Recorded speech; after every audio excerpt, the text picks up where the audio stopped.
क्या आपने कभी सोचा है कि जहाँ श्री कृष्ण की हर लीलाओं का वर्णन विस्तार से मिलता है, वहीं उनकी प्रियतमा राधा रानी का मृत्यु का रहस्य इतना रहस्यमयी क्यों है?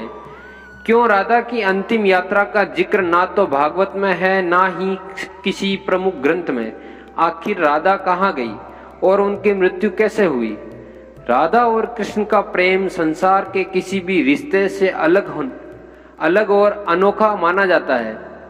यह प्रेम न तो सांसारिक था, न ही किसी बंधन में बंधा।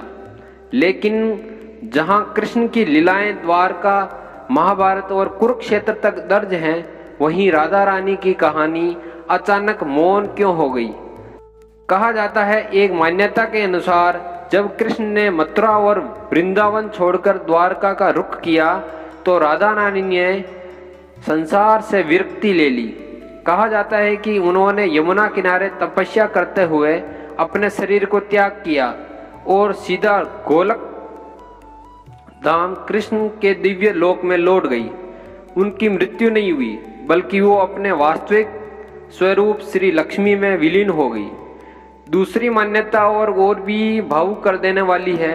कहा जाता है कि राधा रानी अपने अंतिम समय में द्वारका गई और कृष्ण से मिलने की इच्छा जताई, लेकिन शर्त रखी कि कृष्ण उन्हें बिना बांसुरी बजाए, बिना किसी रास, केवल अकेले में देखे।